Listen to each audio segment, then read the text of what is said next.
Hello. Well, welcome to the Chill Shop. And you know the slogan here? I say, give me 20 minutes or 22 minutes and I will enlighten your brain. Last week we were talking about how do you maximize your talents. And this week we're going to do part 2 of maximizing your talents. So let's take a short commercial break. When we come back, part 2 of maximizing your talents. We'll be right back. I have breaking news for you guys. This past Sunday, all the fathers met and they issued a very, very urgent communique going to their wives, to their children, and to all their relatives. The communique simply states this, that this Father's Day, they want to spend it at Cactus Creek in Aburi. So the date is Sunday, the 16th of June. The fathers insist, say, move forward Cactus Creek. So let me give you the number to call Cactus Creek. Make a reservation for your dad and for you. Come and have a good time. If you're in the local, more local. Amazing dishes. 055-039-5007. Cactus Creek. Looking forward to seeing you. Is it the luxurious rooms?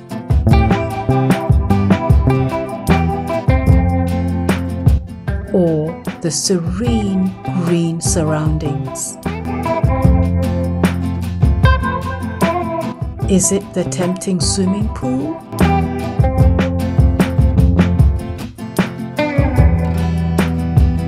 Or the classy conference room? Or the cute gift shop?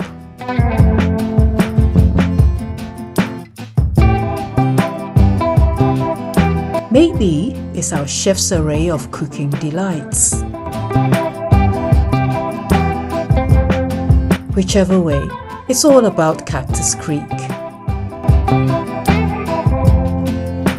A most respected hotel. 055-039-5007.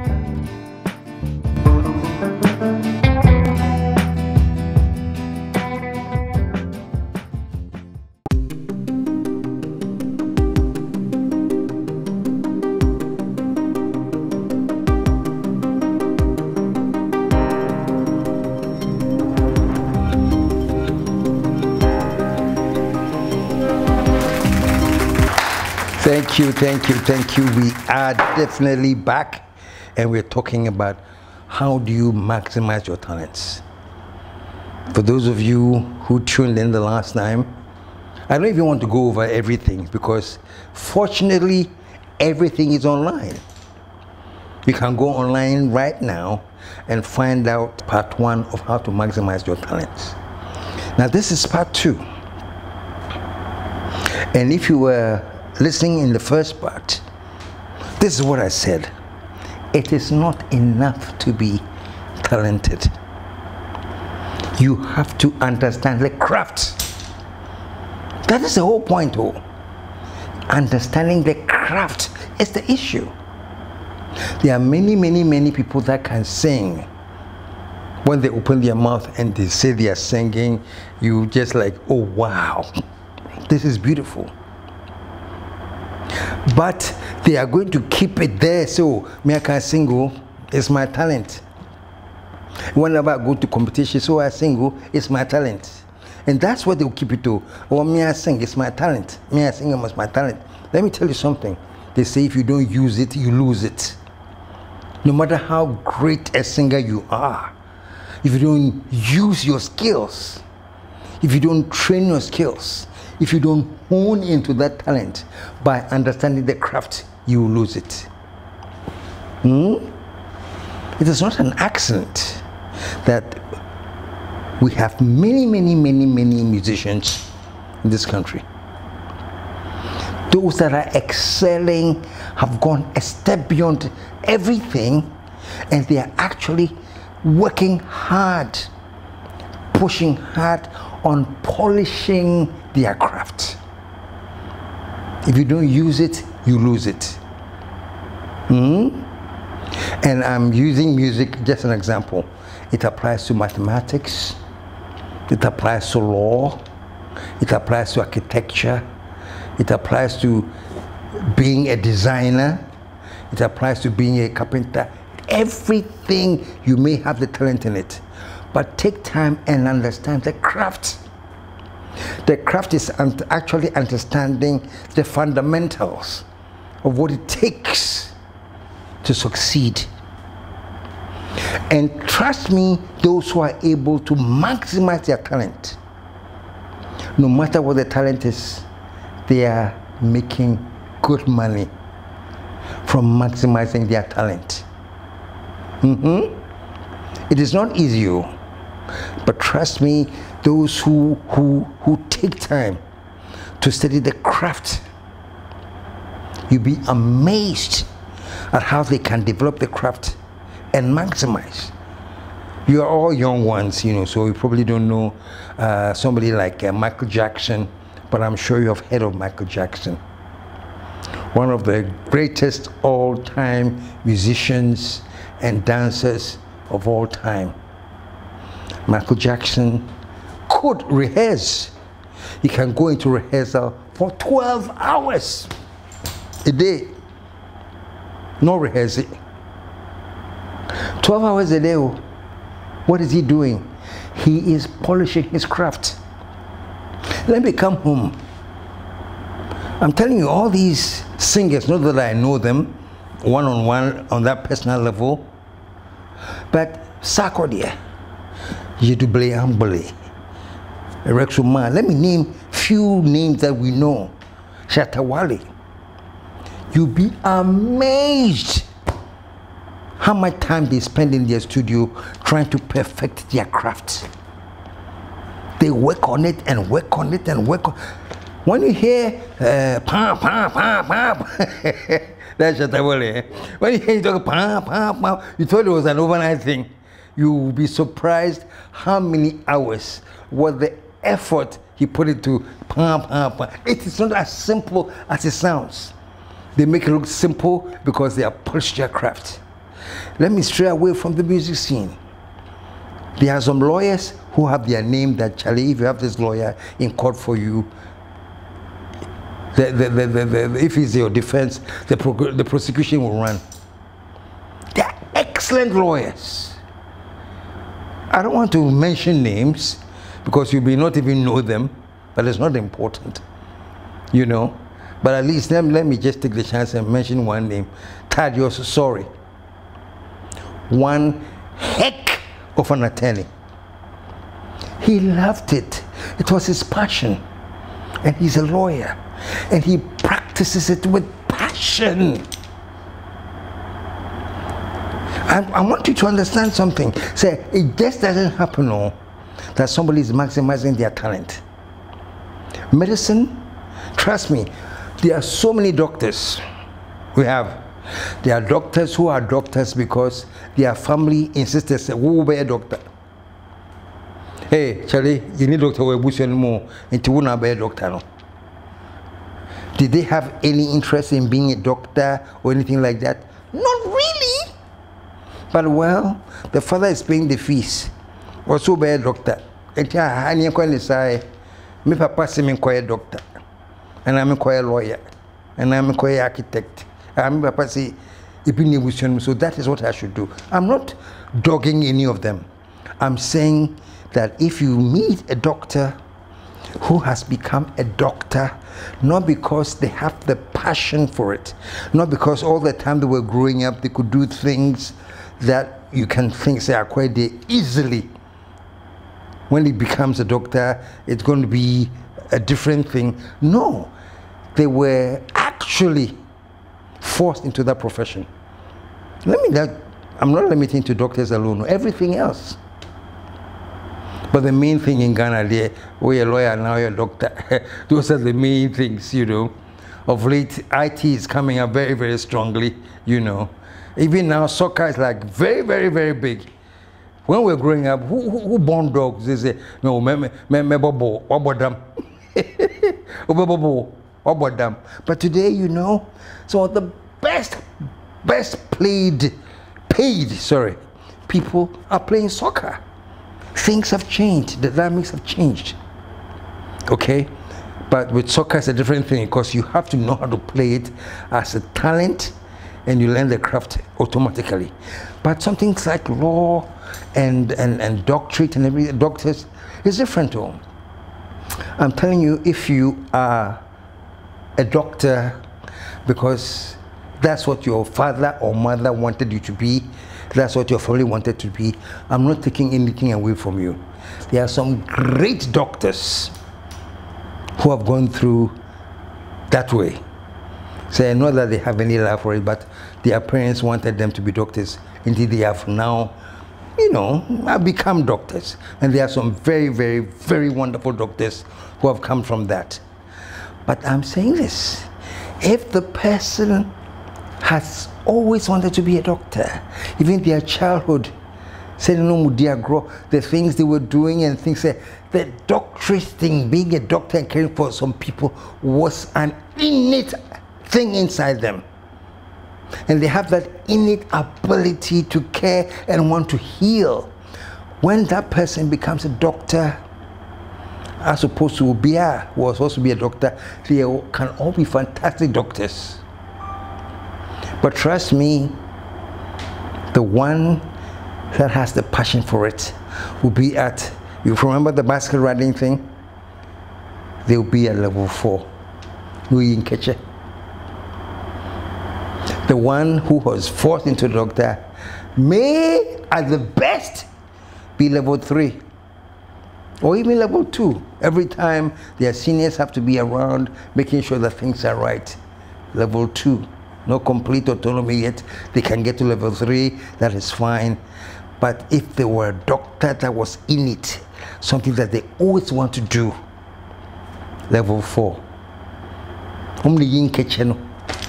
You know, there's one doctor, I think he was the first doctor in Ghana to do a surgery to separate Siamese twins. They were conjoined twins. You know the issue of conjoined twins here. He does a surgery to separate them. That doctor had always had it in him that he wants to be a surgeon.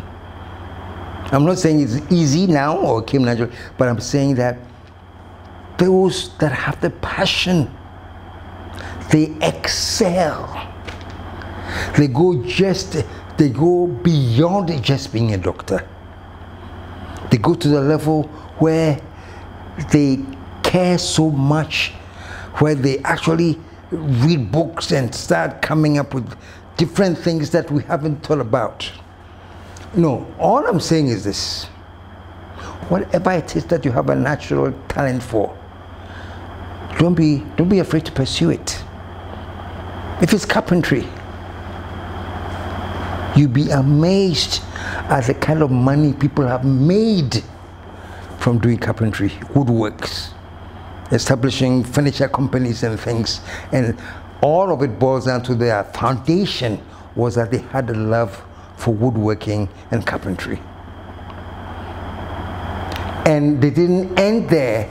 They perfected the craft by studying things, by going to school, by reading books, by researching, to the point where they have perfected the craft. So please, Ghana 4, we have this big problem here. There are only certain things that we think are doable. You know? And I'm not saying this just because I have a company and I have an editor, but the editor for this company is one such talented person. You have no idea how many times you come to me with ideas on some new equipment that has come, that you can do this with it, you can do that. He's always so passionate. And that can be distinguished from another maybe guy or somebody doing anything.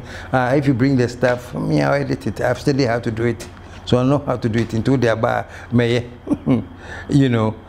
But trust me, you cannot compare the two. They are both editors, but one is cutting it because the other one is not just cutting it all. He's looking at the whole thing as a different project. How can I bring this interpretation into it? What do I add to this? What do I take away from this? The bottom line is Oyenkeche. And that is what I mean by maximizing your talent. So please, I know the educational system is very, very limiting. The educational system is grooming us all just to think in a very, very limited way. But I'm glad there's something I'm glad about now about the youth. Is that as much as the educational system is attempting to limit you as many or as much as possible, many of you are now pursuing what you have a passion for. Yeah, many of you are doing that. This is what I want to do. I want to pursue it. Many of you are doing that. The only setback is that maybe the system doesn't understand that properly, so you're not getting the needed support and whatever you need from the system.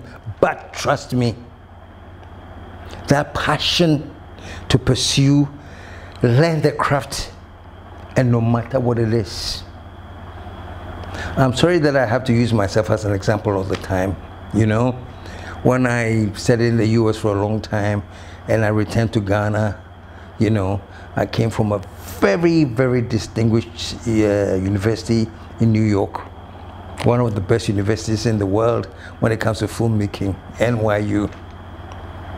You know, I have the training in theater from one of the best, you know, Hartford, Connecticut, Trinity College. But guess what? Something that I had a passion for, that I could do, was comedy.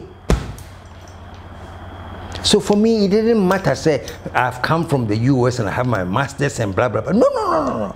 I still had that passion for comedy and I pursued it. And trust me, many of you are too young to know, but if you're too young to know, you can ask your fathers and people who remember KSM from back in the day. It was my passion. Not only was this a passion, I studied the craft. And I understood the elements of what it takes to become a great comedian. And that is what I did. And trust me, I am very, very happy. And Americans will say bragging rights. I brag to say that most of the fantastic GH comedians you have in Ghana now, you can name them all. You know, DKB, OB, what's it called, PJ, name them. And do a survey on all of them. They're all university students. And before then, it was unheard of. So somebody would go to university and decide to do comedy. I didn't want about them. We didn't even call it comedy, we call it concert. We work with university about concert. The more on for 4 years, concert, you know. But my bragging rights is this: because I had so much passion for comedy, because I delved into it and made my mark, not only in Ghana, but even outside, on stage. I am very, very proud to say that most of the comedians that we find in Ghana are all mostly university graduates. They all went to university. They have their degrees from University of Ghana, University of Southern California, where, but they say they love comedy. So all I'm saying is that they have pursued a passion. Most of them are not doing comedy full time. You think you can do comedy full time? They are doing other things, you know, other things. If you go and look at their OB is a doctor, an obstetrician, obstetrician, OB is a complete medical doctor.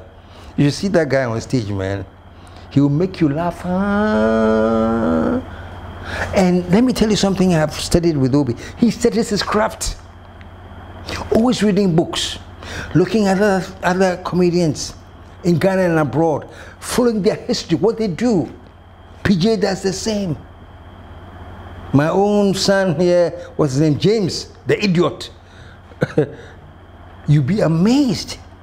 Let me cut things short, and I'm saying that all these people are talented, but they are adding the craft to it. That's why a whole medical doctor does not mind taking a day off and going to Nigeria to go and perform on stage and getting funds. Was your craft no? Well, polish craft no? And he's making money from it. So my thing is this: whatever your passion, don't underrate it. The least thing you can do is to understand the craft and polish the craft and keep doing it, and yeah, easy. That one, let's all understand. Okay, there's something about you, this current generation, and I'll talk about it in my next episode, that the only problem that I see with you sometimes is this mentality of entitlement. Entitlement. That's what I'll be talking about in the next Chill Shop. But for now, please, I want you to understand that Chill Shop is about enlightening your mind. It's about explaining the options. It's about getting you tuned to the reality of this world. One of the realities of this world is actually those days where you can write a very good CV and get a good job, they are fading away slowly. Because now everything is whom you know and all that crap. You know, everything has been reduced to that. You know. So what the option that is left for you, the youth out there, is how do you improve yourself and create, here's the word now, create something that is valuable. How do you address a particular need that the people will have in their society? And when you do that, trust me, you have hit on something. So back it with your talent, understand the craft, and the sky is your limit. Take it from me. I know what I'm talking about. I've seen it from all the way from my childhood till growing. And I can say that I was lucky enough to have parents who understood what I was doing and they backed me.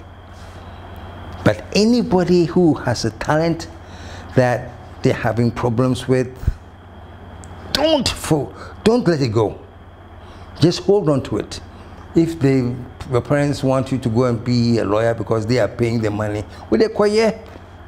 But don't you ever break ties with what your passion is and what your talent is. Eventually, go and do your law, your medicine, or whatever you have to do. Eventually, you'll come back to it. And that might be your saving grace. So folks, learn to maximize your talent. And trust me, you will not regret it if you can stick the course and maximize your talent. Let me end for now. So next time, for you, the youth out there, we'll be talking about this thinking of entitlement, how that is hurting you, and how you should place entitlement with what we call the concept of sacrifice. See you next time.